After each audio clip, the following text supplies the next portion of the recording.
Aktivis senior Probolinggo penuhi panggilan Polres Probolinggo Kota. Probolinggo CB News Indonesia. Aktivis senior Kota Probolinggo Haji Bukhori Muslim penuhi panggilan Polres Probolinggo Kota, terkait laporan ke Polda Jatim pada tanggal 18 Oktober tahun 2023, tentang pencemaran nama baik oleh seorang ASN yang berinisial AS. Sementara seorang ASN yang berinisial AS sendiri, saat dihubungi tim CB News melalui WhatsApp Messenger untuk dimintai keterangan, namun tidak ada tanggapan hingga berita ini ditayangkan. Untuk lebih jelasnya, mari kita ikuti hasil wawancara bersama aktivis senior Haji Bukhori Muslim. Berikut tayangannya.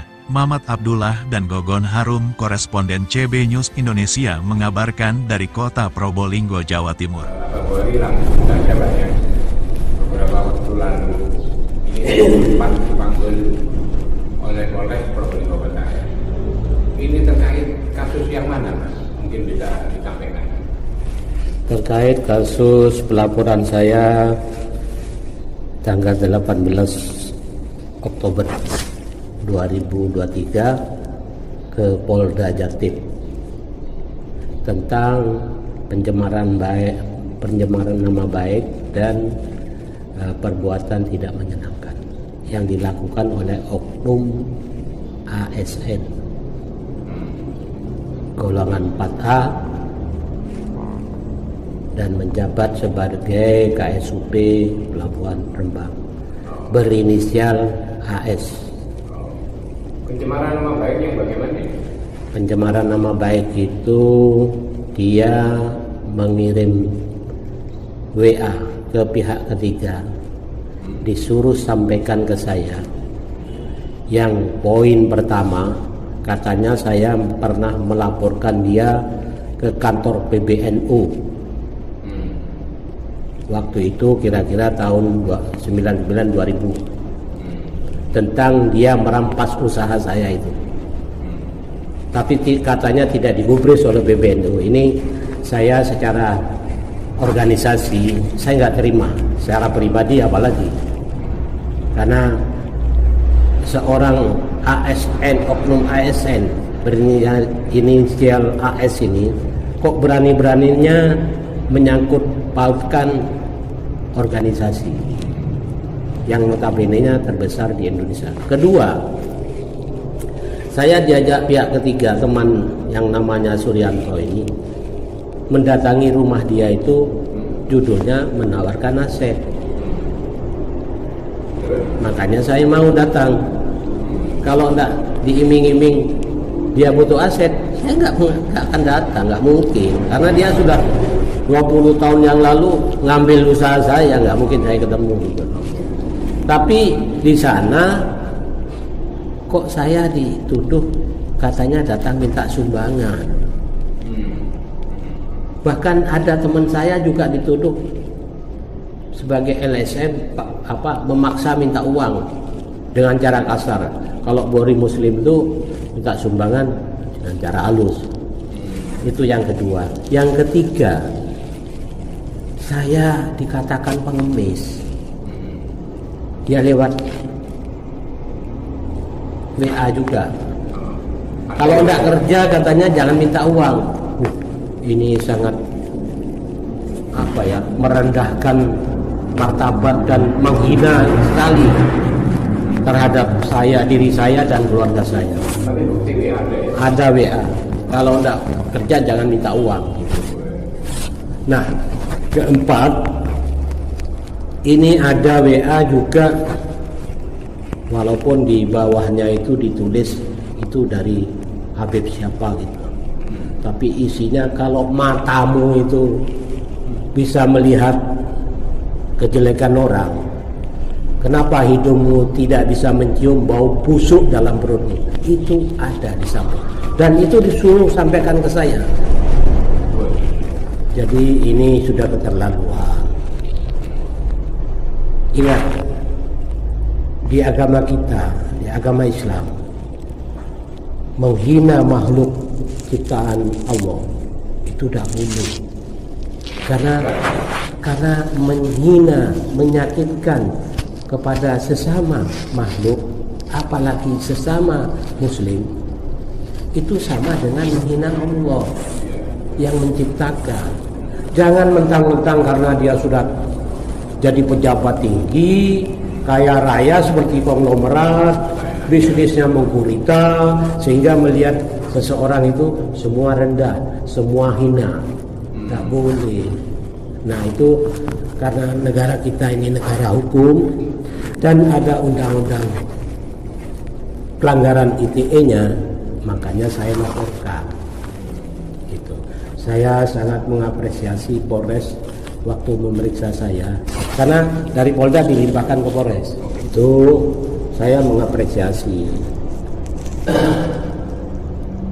Penanganan atau pemeriksaan saya itu, saya merasa ya happy gitu.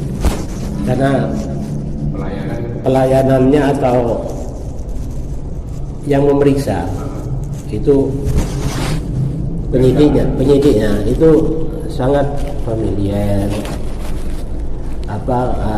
profesional, hingga saya di kepolisian ini sekarang ini saya banyak pengalaman yang beda jauh dengan kepolisian yang dulu. Seperti di Polda kita di ruang tunggu itu disiapkan minuman, dipersilakan suruh ambil.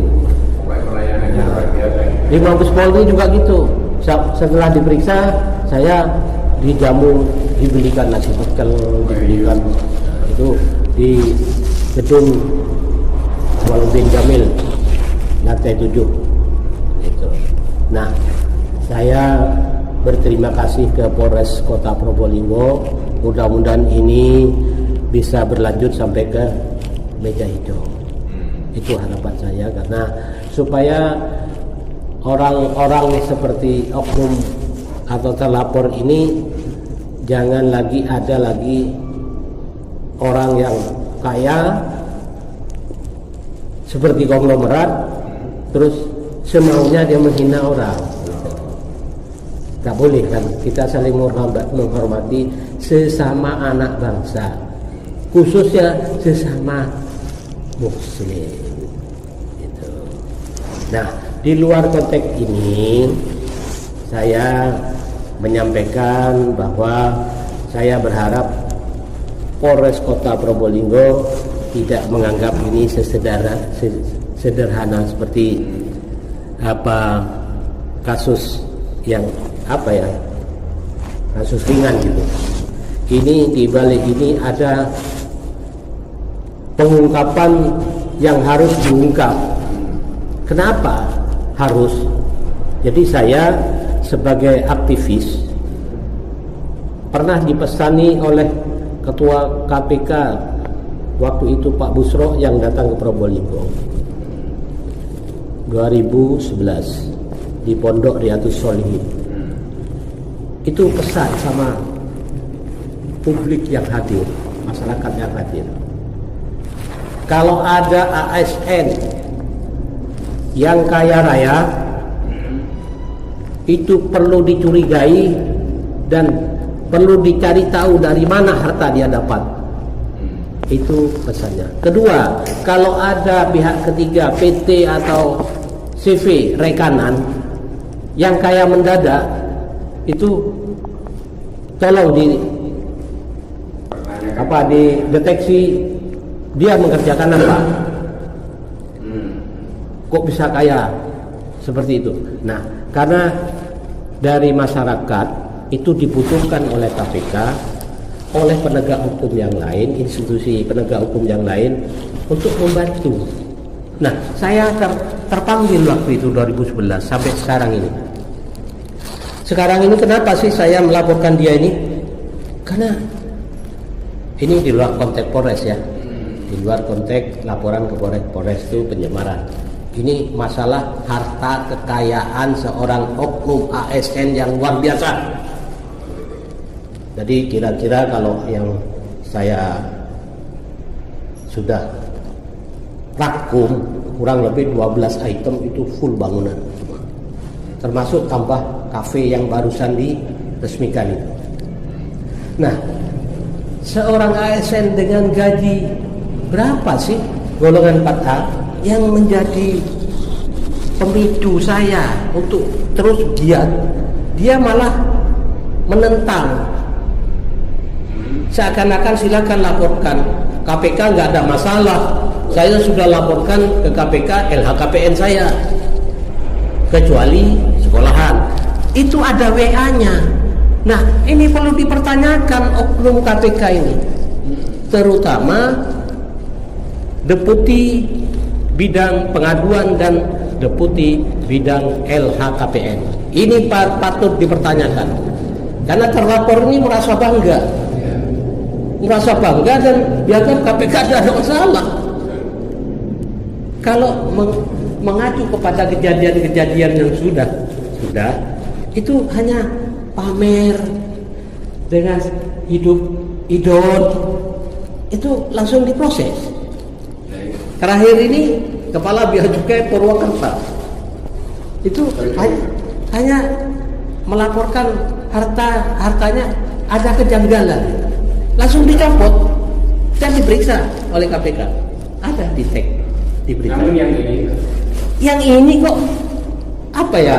Iya, seperti landai dan apa ya? Terkesan dilindungi. Oh gitu ya. Terindikasi dilindungi dia. Ini harus dibongkar. Nanti akan saya sampaikan ke Dewan Pengawas KPK dan kepada Bapak Presiden sebagai founding father, pelindung institusi penegak hukum, terutama KPK. Dan ketiga, kepada Bapak Menteri Budi Karya Sumadi, bahwa ada Menteri Perhubungan, karena ada di bawahnya ini menumpuk harta sebanyak-banyaknya. Saya kadang-kadang itu karena tidak jauh dengan tempat saya terlapor, kadang-kadang saya berpikir di sekitar kita ini masih banyak masyarakat yang kelaparan, masih banyak rakyat Indonesia yang susah, masih banyak rakyat Indonesia yang miskin. Kenapa ada oknum yang hanya pangkat 4, golongan 4A, menumpuk harta begitu banyak? Kok tidak melihat ini Indonesia ini sekarang sedang susah secara ekonomi karena belum merata. Nah, inilah saya terpanggil, dan apapun resikonya saya siap menghadapi. Berarti apa ini siap ya? Ini mudah-mudahan didengar. Apa dipanggil ke Jakarta, siap memberikan keterangan Siap. yang benar ya? Memberikan keterangan apa yang saya dapat, apa yang saya lihat, apa yang saya punyai, saya akan sampaikan. Terutama ke Dewan Pengawas KPK, Dewas. Secepatnya saya akan sampaikan persoalan ini. Supaya atau ke sana, Pak? iya, saya akan ke sana. Supaya apa? Segera diproses ini. Kenapa LHKPN sama Humas ini kok lamban menangani? Adem ayem. Buktinya sudah jelas. Tagihan-tagihan. Sekarang dia seorang ASN. Ya toh? ASN itu apa sih? Ya biar masyarakat awam ini paham ya. ASN. Kalau dulu Korpri pegawai negeri banyak orang tahu sudah. ASN ini istilah baru kan? Bagi orang awam. Itu kepanjangannya aparatur sipil negara. Berbisnis, berkolaborasi dengan badan usaha milik negara. Sampai dia mengirim WA, tagihan-tagihan ini loh saya, perbanyak kawan, berbisnis. Jangan jadi orang itu suka komplit katanya. Dianggap saya ini tukang komplit. Nah, ini kan ya apa ya, ini harus kita bongkar supaya rakyat Indonesia ini sejahtera ke depan. Karena apa? Kalau ini dibiarkan, dan perhitungan saya, prediksi saya, kalau ada 10% golongan yang sama di seluruh Indonesia ini berbisnis seperti dia ini, berperilaku seperti dia ini, menumpuk harta seperti dia ini, saya yakin Republik tercinta ini akan roboh. Saya yakin ini. Karena ini seperti gurita. Seperti gurita. Memang tidak terang benderang dia mengambil uang negara, tidak. Tapi dari mana harta sebanyak itu? Itu kan tugas penegak hukum. Saya sebagai masyarakat menyampaikan, ini loh, tolong diproses ini. Dari mana hartanya, kan gitu. Ini kok adem semua gitu loh. Nah, jadi harapan saya untuk KPK ini di luar konteks Polres, sekali lagi di luar konteks Polres. Tadi saya sudah apresiasi ke Polres Kota Probolinggo. Ini di luar, karena ini satu rentetan, satu oknum. Jadi saya ceritakan gitu, secara fakta, bukan mengada-ngada saya. Dan bukti-bukti ini, alhamdulillah saya dibantu oleh tangan-tangan Allah. Tidak sulit saya dapat. tidak perlu saya mencari, dikirim, disampaikan oleh pihak ketiga. Itulah. Jadi harapan saya sekali lagi supaya saya dan teman-teman aktivis di Indonesia ini, mari kita bantu negara. Mendeteksi orang-orang yang kira-kira mencurigakan, terutama ASN atau penegak hukum yang mempunyai kekayaan tidak wajar. Mari kita deteksi.